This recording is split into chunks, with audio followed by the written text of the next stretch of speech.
Welcome to the Consummate Athlete Podcast, where we explore what it means to be a well-rounded, happy, goal-crushing athlete.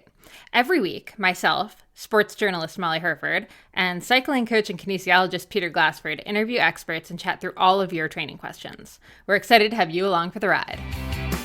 Hello. Welcome back to the Consummate Athlete Podcast. Peter, how's it going? It's going well. Yeah, we had a full weekend of racing and different sports as well. I guess we had a very consummate athlete weekend. Are you sore after taking on these multiple sports over the last weekend? Well, I think I said it maybe last episode or the episode before, but I feel like June is going to be my like consummate athlete. How many sports can we possibly do? So I don't even want to like tease what we have coming up, because I feel like at the end we can do a full recap of all of the sure there'll be a reel of some type that you make. Silly things. Well, the problem actually is that we had such a good time this weekend. We actually really didn't document a whole lot of it. Yeah, which I'm both happy and sad about. But yeah, we disc golfed on Saturday after I ran, you rode, and then we went to a dinner dance. Mm-hmm. Yeah, well, I mean, I think even just thinking towards like your past your 100 miler, which became 100K, but was a vigorous race. It was your main race, I guess, for the season, really. And so then the logical thing would be not to continue training aggressively for 100 milers unless, if you had one in September, but even still, usually you're going to take a bit of time off and then return to what we might call like a base or a general preparation. And I like the phrase general preparation a bit more because it describes that training can be more general and should become a bit more variable even, right? There's a bit more range to what you're doing, both in terms of the intensity and duration of your running, and then also that there's some more cross training maybe brought in. So it's exciting for you because you're getting back out on the bike and yes, doing some of these other more athletic things. You're learning to throw. I rode, learning to throw discs and punches. So yes, I rode my bike this week and I went back to boxing class. Mm-hmm. So yeah, we're learning all of the new things and getting back to some of the old favorites. And you raced this weekend, so maybe talk about how that went. No, it's good. Yeah, Substance Projects and Dan Marshall there that put on great gravel races in Ontario. So this one was down in Mono or near Orangeville, which is where I sort of grew up roughly. So very familiar roads. And yeah, great. We had Ben Perry was there, who's the, I believe, defending national gravel champion for Canada. And has had some great results internationally as well in the, what is that? Gravel World Series, I think is the main one he sort of chases. And then who else? We had Tyler Clark, past cyclocross national champion and a pretty solid racer all around as well, was there. Brody Sanderson was one of our favorites, who's just a great guy and someone we've had at camps over the year. And he's also just very, very strong and also coming back from Unbound, which was a bit of an adventure. So a very stacked elite field. So I tried to keep up and did okay. I should also say Danny Suter got me in the slightly older gentleman's category as well. So he had a great race. So yeah, just really, really fun racing and really a duration I really like, sort of that like around 2 hours. If I was faster, it would be closer to 2 hours. Race duration, so you can be really intense with it, but also be on a bit of an adventure. And then Dan, of course, did a great job with, there was a bunch of vendors and you got a bit of a lunch out of it. So yeah, just a really solid community day out there and seeing people racing and seeing people we hadn't seen in a while. Absolutely, yeah. Yeah, so if you're in Ontario, definitely check out Dan's. That's right. There's series. two more. We were always like the Eager Beaver one is at Mansfield in late August. Is a big one. Usually I really like that course. And there's a new one I'm going to try out too that he's doing in July, I think in around Waterloo, Ontario, which is former home or maybe current home of Rim that made Blackberry. So if you haven't been, maybe worth the trip to Waterloo. Don't know that you can. There's no like Blackberry museum. I know. Yeah, there's like a park. There's Rim Park or something. Yeah. Don't know that there's like blackberries like under glass though. Just monuments of the blackberry. Yeah. Yeah, blackberries in nature. It could be. Yeah, you'd have to go and see what they have out there. So, that's that. The race went really well. We'll touch on a couple of the learnings maybe that we had from this weekend for a couple of athletes that tried out the shorter race, which maybe seems odd to some people in this like everything bigger is better, longer is better. So I thought that was worth noting, and some positives of taking on the shorter race at different points in your season or your development as an athlete. So we'll cover that. We also have questions around bunny hop or getting a bit of like wheel lifting run, whether you're a gravel racer, a cyclocross racer, mountain bike racer, even a road racer, is going to use this to maybe hop curbs or hop people. And that's why some of these best racers who are really, really skilled often avoid crashes or really bad crashes, that they can sort of get that front wheel unweighted or get themselves out. So it is a skill to practice and progress across your athletic development, across your life. And then we have questions around, is it heart rate, power, or feeling, which is the never-ending question of which is the best metric, the one to rule them all. And then setting up your bike computer also for better training. So a quick one there. Well, if you're a UCI World Tour racer, you better check the dimensions of your cycling That's what computer. we're going after. The biggest problem the world is facing is the size of bike computers. Definitely. This is the reason they gave was actually cognitive load on the racers, which, I'm sorry, is like the biggest pile of horse that you could possibly. Like if they had too many metrics, which I guess we're gonna make the argument for in this episode. Yeah. But just absolutely ridiculous in terms of things that we could really work on in the cycling world. Well, I guess on the flip side, like, is there a move? How deep have you gone? I don't know how deep you've gone into this, but like, is there a move to like really big computers? I just can't imagine anyone's like, you know what I'd like to do? I'd like to put a big like heavier computer. Well, heavier and also aerodynamic wise, I can't imagine unless they're using them as like windshields or something. No, just like someone has a laptop on their bars. Like, it's just such a silly. Well, it would be, I guess you'd have like the full-size iPhone basically would be like a big one, but I'm not sure what the advantage really is. Like, I guess route navigation, maybe. I just can't. Sort of feels like they need better route navigation, given that, like, I think every tour that we've watched this year has had someone in the lead group has like gone off course. So yeah, maybe not so bad. If I haven't read enough about that to know like if there is a rationale about it. But I mean, it's probably another thing that it isn't the worst idea, just to like, at some point you don't need a TV on the front, but I just can't imagine what the incentive would be aerodynamically to have that.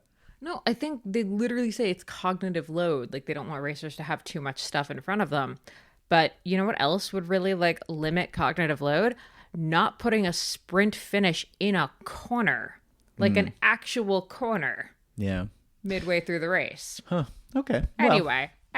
Lots of things. For more on that, listen to the Queen Stage Women's Cycling Podcast, where we were breaking down the Giro d'Italia women. Yeah, we had a few people talk to us about that, and that they've been watching the Queen Stage and sort of getting the recaps and the insight on the different women's races. So that's fantastic that's going well for you all.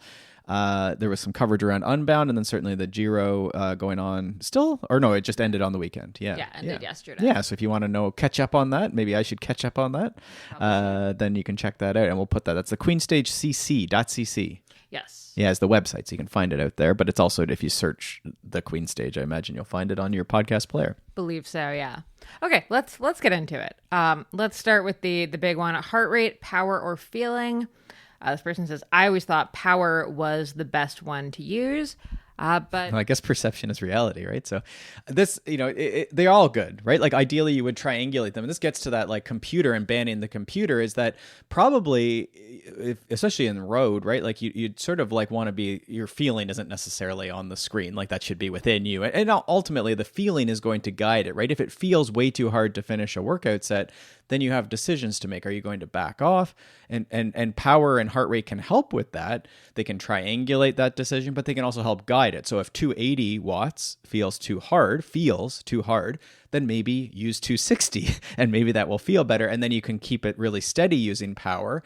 Or you could do the same thing with heart rate. So if it's like really hard, you can't get your heart rate up, maybe you sort of like settle, I'm not going to do 85%, I'm going to do 83%, or I'm not going to do 160 beats per minute, I'm going to do 155 beats per minute and see how that feels. And so we can triangulate in that way.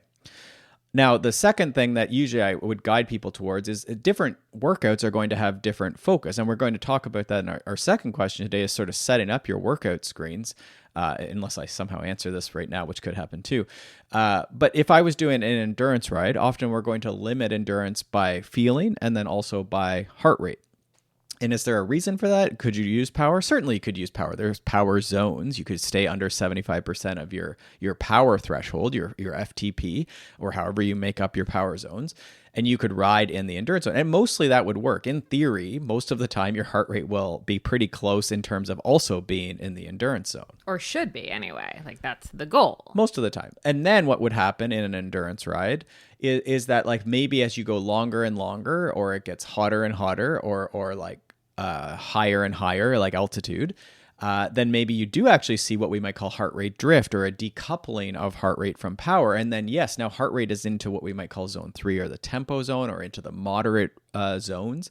And so then you have a decision to make. And this is where I would probably suggest that you back off the power and the pace in most situations, not always, but in most, and you stick with heart rate. So in this case, heart rate would be the most important variable. And then the power is the output. It is the resultant variable. We still use it. We can still track it. It's still valuable to see how much decoupling, how much fade.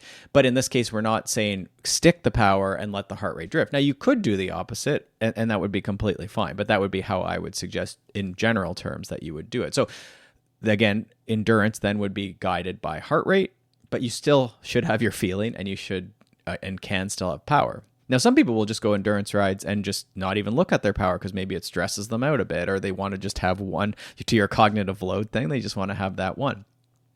As we step up the zones, then tempo, which would be like a zone 3 interval, I would usually, again, almost do the exact same thing. Guide it by, limit it by heart rate, also a bit by feeling, and then let the power fall where it is, and then track that performance, that decoupling, that change over the course of the workout.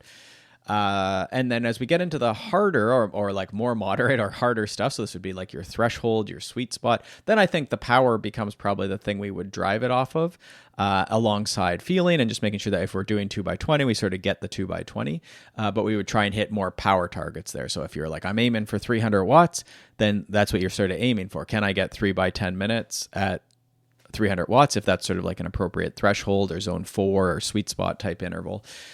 And then when we get up into above threshold, that's where I would say like the power is still useful. You can still hit the power targets, but I would say those, as you get harder and harder and harder, you're going VO2 max, you're going time trial, you're going anaerobic, you're doing sprinting. This is where I actually would argue that it's more of a like feeling guided interval. And then again, the other ones can support that. Is my heart rate getting up over, say, 85% or towards threshold heart rate? Is the power hitting the targets? How is it changing each interval? If I go 3 minutes as hard as I can up this hill, and then I do it again, is the power similar, the lap power similar? And probably more important to me is, am I making it at the same distance up the hill?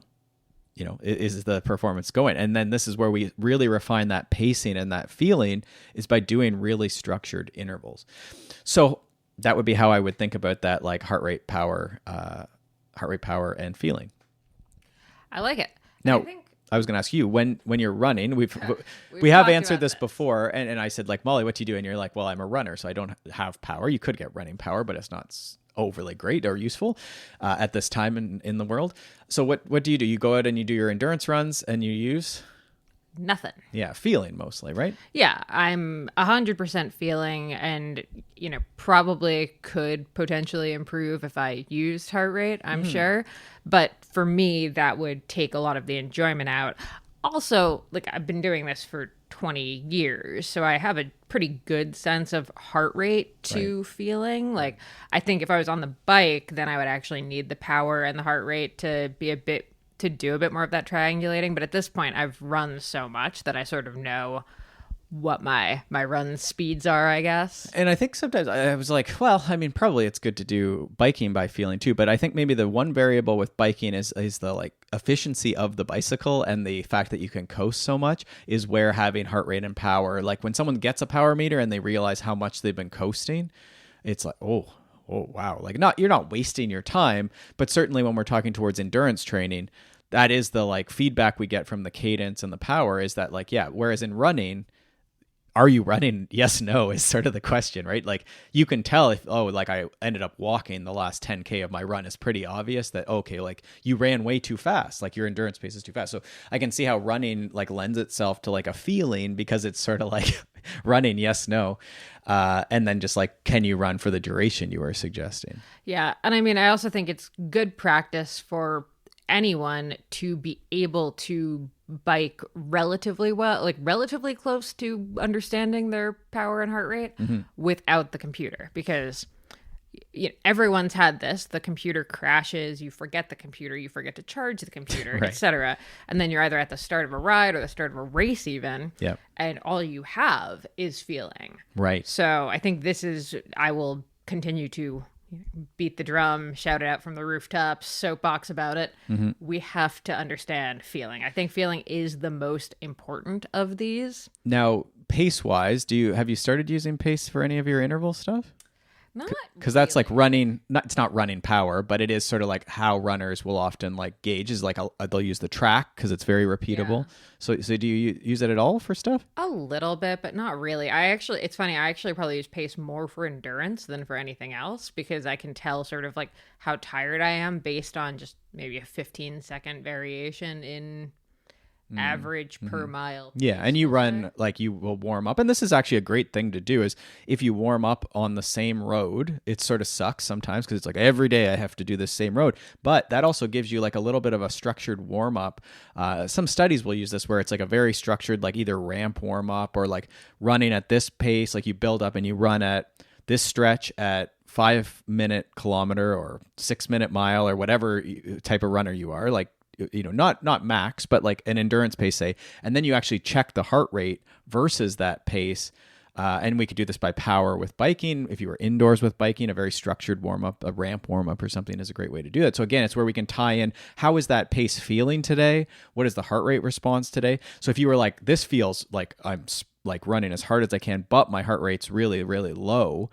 I have an athlete right now who like struggles a bit with fueling, doesn't sleep well, which could be related. And then this has been going on now for like over a week. And what we're seeing is like a big heart rate depression, or what sometimes they call it suppression, where they're like, there's no top gear. You feel very muscular. Endurance feels almost like a little hard. And then the heart rate, though, is very low, which is like usually we'd be like, oh, our heart rate's so low, we're so fit. But in fact, no, you're just tired and slow.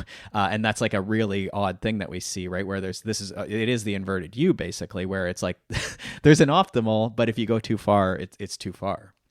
Yeah, for sure. I think the last thing maybe on this is just also figuring out which is the most enjoyable way to train. Like I just said, I train by feeling largely because I've tried training power and heart rate and pace and all of those things. And the fastest way for me to lose interest in training and to dread workouts and to dread going out on the run or the bike is to have to focus on the numbers. Like that's just not who I am as a person. No, on the flip side though, I will say like, and you were like reminded me for a couple athletes I work with where it's like, okay, there's like 30 seconds or 1 minute or whatever, any interval. And it's like, if you just go hard by feeling or like up a hill of approximately that, like the interval is going to happen. But yeah, this isn't to say that I don't do intervals. I do intervals very hard. So like, and you do David Love's strides. So I'm sure you do lots of these 30-second strides where you just like run vigorously. You just don't add a lot to it. But like, if you run vigorously, like you have run vigorously. It's sort of the, like, if it's not on Strava or if it's, if you didn't count it or whatever, it doesn't count. But it's like, no, you did actually run vigorously. Even if your Garmin didn't record that you were breathing heavily, you did go do that. So then the training is happening. Or even if the Garmin records it, but you're just not looking at it necessarily. Like intently, yeah. Yeah. Yeah, so that's maybe something to like take away from this like heart rate, power, or feeling is that like for certain workouts, if not phases of your athletic training, this feeling where we don't stop training. Molly still trains a lot, even in this general Frisbee golf phase of her life that she's in here. Let's not call this the Frisbee golf phase. You're still doing intervals, some hard days, some days that you don't look forward to as much, and then some longer days as well. Yeah, it's definitely not to say you don't do the training. It's just the way that you're calculating the training, I guess, the way you're tracking it. And I guess maybe one other, we shouldn't belabor this, I guess, but during the race on the weekend, so my goal was like, I always like to get out with the young guys and like be in the lead group and try and get moved along as fast as I can. And so that is very much feeling. That's like, I have the map up so I can see the corners coming when they're coming, so I know that I'm ready. And then it's just trying not to be a dummy with tactics and like not pull too much. And then you probably don't even want to look at the heart rate at that point because I wouldn't say like in that type of race I use heart rate a lot. In something like when I did Sea Otter, I had heart rate just to try and limit myself a bit. And it's a gamble, right? Again, I had to let that guy go who won the race at Sea Otter. because I was like, this is getting like way over 90%. And like, I could feel like, the thing is like, I could feel this is like XC race, like, and I just can't close this gap. I'm going to have to settle in because I still have 60 miles or 55 miles of mountain biking to go, and pace it out, right? That's a longer race. This race on this weekend was full gas, but I also, the previous time I had done this, I did blow up pretty hard with that same strategy, chasing the 20-year-olds. And so I said, okay, I'm going to go with it. But when there is like that big move, I'm going to be a little more careful. And then what I actually did was just switch over to my power meter. And I said, I'm going to really challenge myself. And on the flats, whenever I can pedal, I'm going to do 310 and just try and hold that. And there was like, okay. And then this one has like a lot of rolling and like climbs. And I said, when I get rolling climbs, I'm going to treat this like a zone 5, like a VO2, and try and like get up into that. So like just over that, like 330, 340, 350, touching 400 on the shorter ones, and just trying to keep that moving. And that's okay for a while. And then certainly in the last half hour, like now I'm racing myself because I'm sort of in no man's land, right? So it's sort of like you can just sort of roll in or like try and make this as if you are chasing someone who is doing that power. So that would be a way that like we can both do like the racing and the feeling, and then also use a power meter even in a race, I guess, to get, a bit more of a race out of it. Love it. Okay. So on that note, setting up your bike computer for better training. Yeah. So maybe the key thing that I see is that you can't, like when you get a Garmin, especially, they're going to put things like auto pause and auto lap in there. So you got to turn that off. Like having an auto lap is going to every kilometer or mile, you're going to get a lap. And people say, oh, I like that because then I might drink. And so you can do alerts. You can do drinking alerts now. You can do an alert for the runners, especially like every mile or kilometer or whatever you want. But that doesn't create a lap, like a break in not a break in the file, but like a lap. I don't know how else to describe a lap. Like it's just like a time stamped thing that like for this duration, you did this. And right. So, like my watch vibrates every mile, but it doesn't. I don't think so. We'd have to look at how you have yours set up because you don't dig into your data really closely. No, we looked at it the other week though. Oh, okay. Yeah. So it doesn't so your run is a 90-minute run and every mile it beeps, but it doesn't create like a new like lap as if you were doing intervals. Because then if you went and did, sometimes you do like 20 minutes, finish hard up the hill or something. Or your strides, like even strides you could lap. And so what straight up intervals, like I have a lot of like 3 minute or like 1 minute or whatever. Yeah, which gets 3 minutes on, 1 minute off times 5. And so what you want to know with the lap time is, what is the lap? How much do I have left? And so some people will start out and they'll use the like elapsed time or the workout timer. So I'm at 1 hour and 1 minute and I'm starting my 3. So it's over at 1:04. And like that's sort of interesting math to do. But at some point, some of that mental energy probably should go into the laps.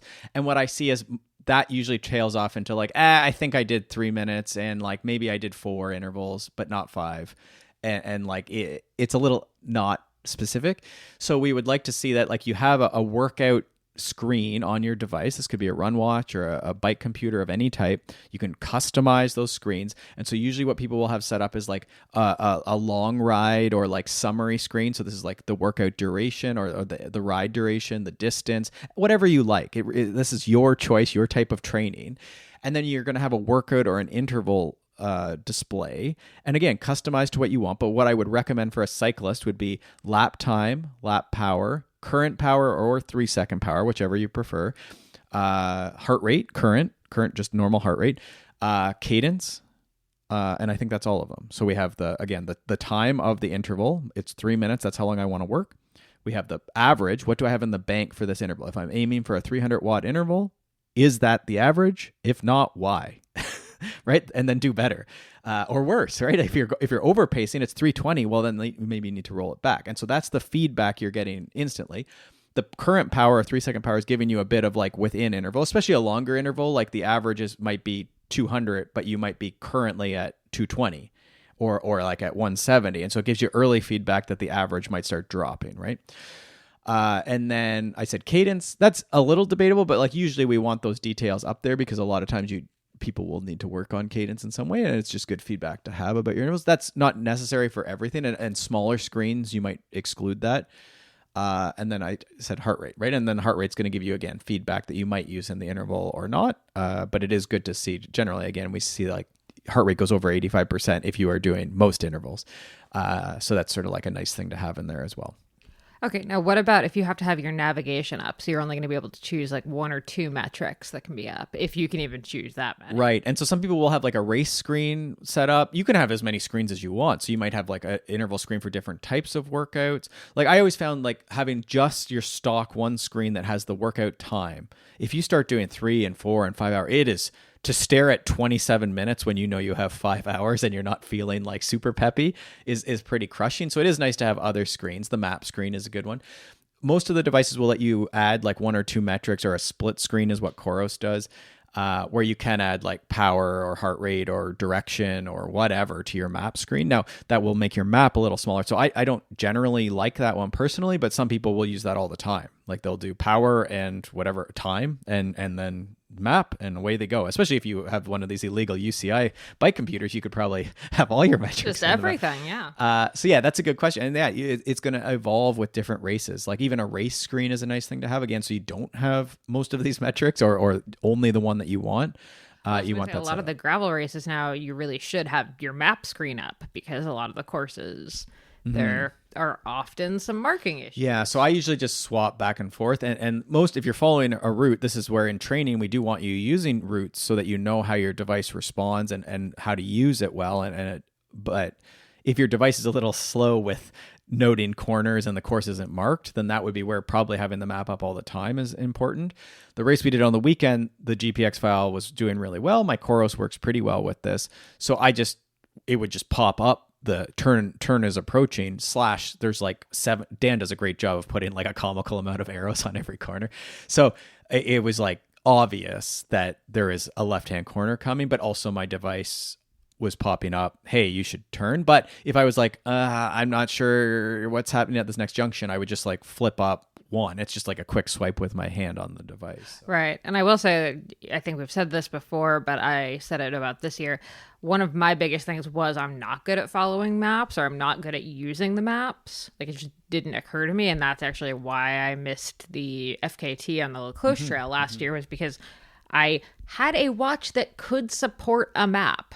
Yeah. And didn't put the map on the watch, and then got lost several times. Yeah, so I really like that, like bucketing of an athlete. Like, not that you're bad as an athlete, but we all have limiters, and so we can really use that ALS framework of like mental, nutritional, and then navigational. And Molly was limited, not by a lot of those. I wouldn't say like there's improvements to be made as for all of us, but navigational was one of the like big gaps, right? If we did a gaps analysis, where were the gaps between like success and not success? That would be one where you're like, well, I needed 3 minutes and I definitely lost 3 minutes to navigational limiters. So then, yeah, now you have, I think you got a different watch. No, same watch. I just figured out how to put maps on it. Oh, okay. And then the one tweak that I've been trying to do personally, actually, I love maps and navigating, but we can, again, always get better, is to actually follow other people's routes, which like at a race, that's what we do. But in training, it's often our own routes. And I think there's like a bit of a tweak there where if you follow someone else's route, they might do it in a different order or like direction, especially if this is at home, right? So I've been trying to just like when people will post like, this is a route I did or something, or even just you see someone's ride on Strava, you can take the GPX off of it, is to grab that and just go ride it like you would on a bike packing or a race. To like really test out your navigation. And when we say navigation, you're not even navigating, you're following the beeps on a screen, but like really getting in tune with your device and how it reacts to certain things. Some devices don't mark every corner depending on how the GPX, the file, is made up. So it's really like a little tweak you could make is, like yesterday you said, hey, I'm going to run down to my race. And so I made you the route and you were just basically running blind, right? So that's like a way to say, like, does my watch actually get me where I'm supposed to go if I load it on the file? And how does it react to single track corners versus a formal like road corner? Yeah. And I would say there were like a couple hiccups that were like of my own doing. Like I realized I was not zoomed in enough when I got to the actual trails, because there were 2 trails that were running parallel. Right. So I was on the like more obvious one, but it turned out I needed to be on the less obvious one. And then the run watch is sometimes like how you zoom is like a little clunky. I don't know how yours is, but yeah, often like if it's a single track, like on a mountain bike section, you need to zoom into like 50 meters. I'm sorry for the feet people, 150 feet. I don't know how that works. I guess that's how it works. But on a road, you might want to actually be zoomed out further so that you can see like the next junction. And a lot of times roads sort of like happen in 2 or 3K increments, at least in Ontario, where we have farm fields that dictate everything. It's true. Okay. And then before we move on to the next one, notes for trainer. Yeah. Oh, that is a great point. I'm glad you saw that note. I always use my bike computer on the trainer, which like maybe seems obvious to you or not. It's fairly uncommon because everyone will have their big screen TV or their Apple TV or whatever they're running, their Zwift or their Training Peaks Virtual or their Trainer Road on. But I always run two things in parallel. And often what I'll actually have is the trainer sending to the Zwift or the Training Peaks Virtual. And then my power meter, this is like pretty like spoiled third world problems. But as a separate... First world problem. Sorry, I always say third world. That's so offensive. I apologize. So then running the second power meter to my bike computer. So it's a little excessive, but you get sort of like the two things running. And then that way, if something crashes with the online software, or you switch worlds, or you go from a group ride to a whatever, or it's a nice single file. But the other thing that it does is it really lets me refine that interval screen we're talking about, which again seems excessive, but it just makes it so that when you go outside and you try and do the similar intervals outside, which you should be doing, it's a nice smooth transition. I've been on my bike, I've used my Garmin, my bike computer, and I know how the screen should be set up so I can get the information I want to do a good job. If someone says pedal at 60 RPM at 300 watts, I have been able to set up my bike computer so I have the correct feedback to do the intervention, to do the interval. Absolutely. Okay, perfect. Moving on. Next one, we have a note on racing the short race as a training intervention. Yeah, so this is like a nice one where, again, we're talking all these about intervals, and I don't like doing intervals, and I like doing intervals, and all this. But sometimes we overlook the races as a way, why do we do races? It might be community. It might be for fitness. It might be a challenge. It might be part of a series. It might be a qualification. There's a lot of reasons that we might do these. But I think for a lot of people, especially local races like the one we were doing on the weekend, it is a bit for fun and just to support the local community, to see people we haven't seen in a while. But the catch is that sometimes we have these other big, more bucket list races, or we've just finished Unbound, like was the case for a few people over this past weekend. And then, we only have 4 gravel races that's not true, but like Dan only has 4 races. The series, there's only the 4, and we do want to do the series and see people. It's really fun. It's close to home. So you don't want to, this is like a FOMO or like you don't want to miss out. So how do we participate? Well, there's a shorter race. And it's like, well, I don't want to do the shorter race, but why not? Right. And so there's a lot of positives to doing that. It does let people participate, support the race, see the people you wanted to see, get out there. And then we can also use them as workouts, right? Not every race has to be like perfectly fine-tuned. So you can try things. And I think that's where this shorter race where you can go harder, you can get up, maybe you get a podium. There's just a lot of upside to doing these like practice races, if you will, or shorter races, especially if you're someone who has mostly done longer ones where you're really worried about finishing the race, to then come back and say, okay, this one I'm not stressed at all about. Like I could almost walk myself in a few hours, but I want to see how competitive I can be, maybe push myself a bit more on the hills and see what can I do. Can I get some pack riding experience? All in, whatever, an hour or 2 hours, whatever short is. I was saying, like, I don't even know what short is in this world of gravel. It could mean 100 miles to some people. And I think that's fine, right? If you go to Unbound and only do 100 miles, that's probably one of the best races there. Like it's a really intense race. I wouldn't say that's short personally, but for some people who are into Unbound, that might be short. And that would be a great option if life didn't allow for the 200 miles, or you didn't get into the 200 miles or whatever. If Unbound is your local race or the community you really want to be connected with, you can still go and participate. And it's 100% meaningful and good and a good workout, and you can be fit and do that as well. It's funny, like that's really Mid-South 50K for me was that like short race, and I think it was probably the best training intervention I've done in years. Right? Like, and I realize that sounds long, but like my goal races are very long, but it's the first race that I'd done in a really long time where I was like, I'm gonna blow myself up, I'm gonna try this, I'm gonna try to go as hard as I can at the start, and I might blow myself up. This might be a bad idea, or it might work. And I think like the shorter courses give you that opportunity like to fail and see where the limit is. Like you actually, I think, want to fail at least one race every couple of years or so. And what most endurance athletes will find, and this is like the unlock, is that, I actually like can't really like blow up. Like I am such an endurance athlete. Like this isn't everyone, but that's sort of what you're finding is like what you thought was the limit. It isn't the limit, and it isn't so damaging to push to get back into a group that you're not going to finish. And so it sort of takes away some of that fear that like you're not going to finish, and also that you have like the option to surge a bit on a climb to get back in a group. And then you realize, when I got back in the group, yes, that cost me 30 seconds or 5 minutes of hard work where I was breathing really heavy and I thought the world was going to just cave in. But then I got to coast in a group and be like very comfortable for 20 minutes or an hour. In Unbound, it could be like 4 hours, right? But then we sometimes make that decision to not go all in and get back to the group. And for some people, the only way to experience that is in something like these short races where you're just like, I don't even care about the outcome. I'm just going to try and get back to that group when it happens. And then if I get back to the group, what happens, right? Do I then get blown back off the group? Okay, well, that was learning then. Or is it like I say, and you actually like, I just cruised into the finish line and I got back in the group versus having to fight wind on your own for another hour? I've said it before and I'll say it again. The best piece of advice I ever got was like one of my first group rides with the Rucker cycling team. And I was sort of dangling a little bit off the back. And one guy like rode back to me and he was like, for racing, for group rides, whatever, it does not matter how many matches you have to burn to get back in the group. You burn the matches to get back in the group. Mm-hmm. And it was probably the smartest thing I've ever heard about bike racing.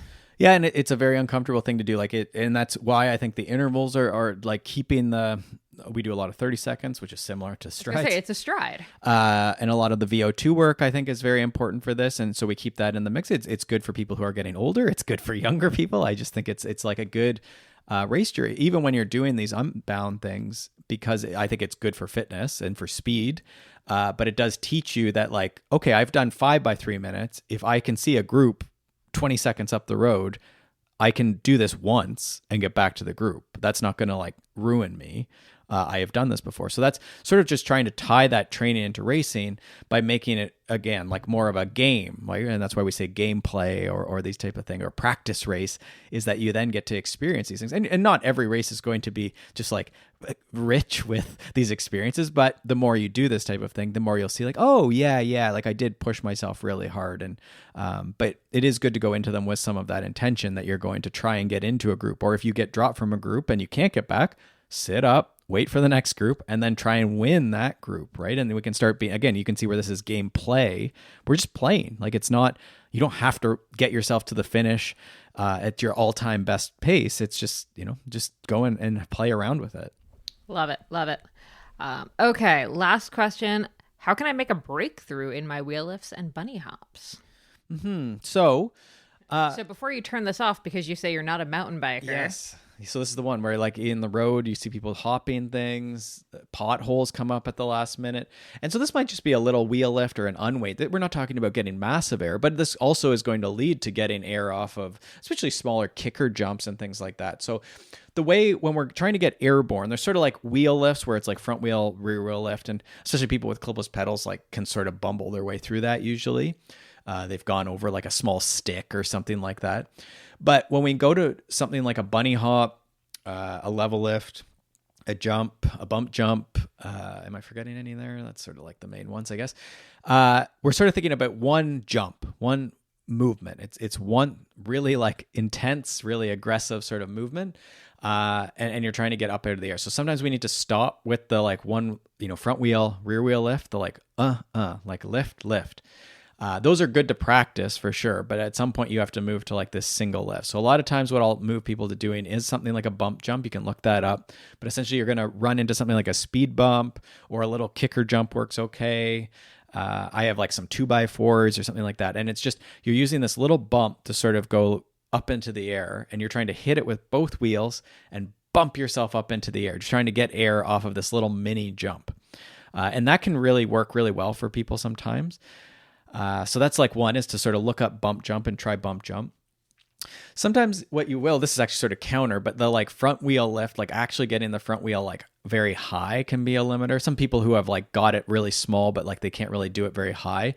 The front wheel lift can be hard. So something like lifting the front wheel up onto like a really high ledge or if you're at a skate park and there's like a box or something that you can really challenge, like how high of a thing can I get my front wheel up onto, and then possibly lift the rear wheel too, but you might have to stop beforehand. But really working on that really high front wheel lift where we're maybe getting our handlebars to our hips, or hips to bars is sometimes like a cue you might try. So that can be useful, is just really focusing on getting like the bike almost vertical, like working towards that obviously, but trying to get that high front wheel lift. And then what else do we do? Am I missing anything? What else am I missing? The jumping is like an interesting thing. If someone's been trying the front wheel rear wheel lift, did you think of anything? No, I was just thinking like with that, my immediate reaction is just like being turtled on my back. So for someone who's like terrified of the idea of being off the ground, how would you even approach that? Because I think there's a lot of us, I'm going to include myself in this, where the idea of being airborne is very scary, whether we acknowledge it to ourselves or not. Mm-hmm. Yeah, and that's with adults. That's usually like the main limiter, like especially with jumping, is it's just they're not letting themselves jump. So it is just being gradual with it. So sometimes something like a level lift, which is almost opposite, like people have been trying not to do like their clipless pedal lifts, but just trying to get that like weight unweight is sometimes good. I will sometimes go back if someone's like really stuck to the ground and actually look like, can they jump on their feet? Right. And sort of like go back, and this is almost like a capacity thing where it's like, does this person have the strength, the power, or are they willing to use the strength, the power? Sometimes people just don't want to be very aggressive. They haven't had a lot of experience, athletic experience in their life where they have been jumping very much. And so that's something where it might be something even in the gym that like you could play around with, or just in a field, right? Like just like, let's practice jumping just without our bike for a second. But the idea is that we are jumping and we're just holding on to something. This is sort of like when we're doing Olympic lifting with the bar, right? We're doing like when they do the snatch or the clean and they pull the bar off the ground really fast and throw it over their head. That's sort of like what a bunny hop is, especially where we're just there and then we're going to jump up in the air and we're holding on to our bike. So we're putting impulse into the ground and then lifting the bike up with us, right? And so it's just trying to coordinate that and learn that. So I do think things like the bump jump can be a really good unlock where we start learning to get a bit of air. The level lift, I don't know if I finished that idea, but just trying to lift the two wheels together, almost like we're doing like a jump rope or skipping, where it's just like little tiny hops across the field or across the parking lot, and just the two wheels coming up together is okay. Well, you're getting some air then, right? And you're starting to get a bit of rhythm. You're starting to feel how like when you push into the ground, the bike can come back up off the ground. So that can be useful. And then maybe the last thing is just, I see a lot of people where they're not jumping anything, especially if they're on road bikes. Like it's not like they're going over big logs or anything. Adding a reason, like a thing that you have to time to jump and that's going to give you immediate feedback about whether you cleared it or not, is a really big deal. Like a lot of people can't almost lift their wheels at all. And then like if you give them a reason to lift it, then it's like, oh, okay, like I just need to lift from here to there. And that's really like a big unlock too. We'll use sometimes like a squeak toy or something, or like you'll see people using rubber chickens or things like that, just to try and make it a little more playful. And we could do the bump jump with those too, but we could also try and lift our wheels and not let it squeak, right? And now you're getting feedback like, did it squeak? Did it squeak? And that's good with kids, but adults love that too, right? It's just like, oh, I don't want to hit the rubber chicken or whatever. That can be like really fun. And again, sort of like maybe helps with the fear a little bit as well. Love it. Okay, well, let's wrap up there. Keep the questions coming at Consummate Athlete on Instagram, consummateathlete.com. We have anonymous question form for people to drop questions in, or of course, you can just let us know who you are if you're feeling courageous. And as always, rating, review, subscribe, etc., all super helpful. We super appreciate it. All right, thanks for tuning in. Happy training, and we will see you next week. Thanks so much for tuning in to the Consummate Athlete Podcast. If you want to hear more training, racing, and endurance sport advice, make sure you subscribe to the podcast and leave us a rating and review. You can also subscribe to our newsletter at consummateathlete.com for a weekly dose of inspiration and advice straight to your inbox.